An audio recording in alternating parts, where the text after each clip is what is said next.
ఆనందాచార్య గారు ఈరోజు గసాల్ కథల సంపుటి ఆవిష్కరించుకున్నారు. వారికి ఆవిష్కరించిన నరసింహారెడ్డి గారికి, పెద్దలు బాలాచారి గారికి, మా అందరికీ ఈ సాహిత్య రంగంలో, సాంస్కృతిక రంగంలో ఒక సలహాదారుగా దిక్సూచిగా ఉన్నటువంటి మవ్వ శ్రీనివాసరావు గారికి ఇచ్చేసిన మీ అందరికీ నమస్కారం.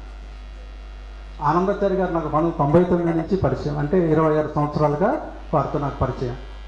వారు కవుల్ని, కళాకారుల్ని, రచయితలందరినీ సమీకరించి సాహితీ స్రవంతి అనే ఒక సంస్థను స్థాపించి, అది ఉమ్మడి రాష్ట్రంగా ఉన్నప్పుడు, ఆంధ్రప్రదేశ్గా ఉన్నప్పుడు సాహితీ స్రవంతిని తీసుకొచ్చి జిల్లాల వారీగా కవుల్ని, రచయితల్ని, కళాకారుల్ని తయారు చేస్తూ, వాళ్ళతో రాయిస్తూ శిక్షణా తరగతులు పెడుతూ ఎంతోమంది కవుల్ని, కళాకారుల్ని ఆయన తీర్చిదిద్దారు. కవుల్ని హక్కును చేర్చుకుంటారు. మీకు పరిచయం ఉంటుంది, ఇక్కడ అంతా పెద్దలు ఉన్నారు.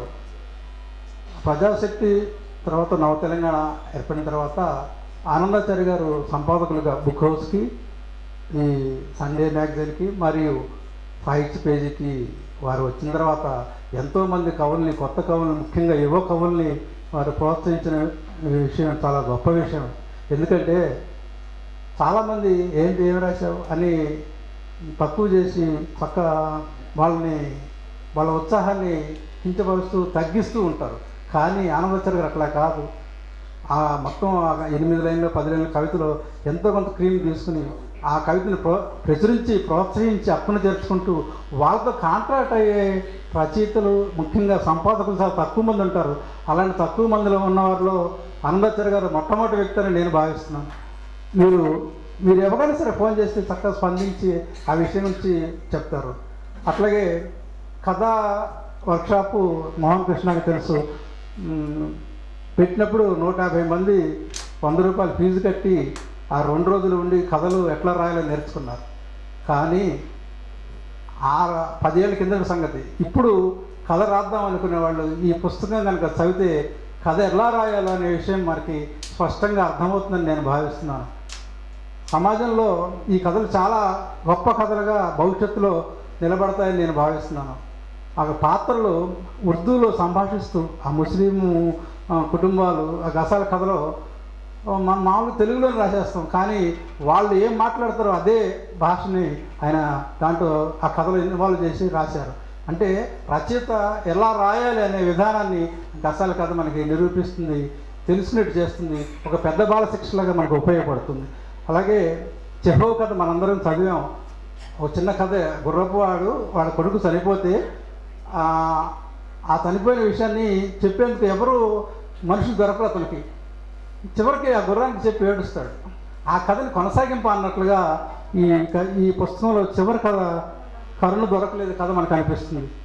ఎవరు మాట్లాడకపోతే చివరికి అతను మానసికంగా వ్యధకి గురై చనిపోతాడు.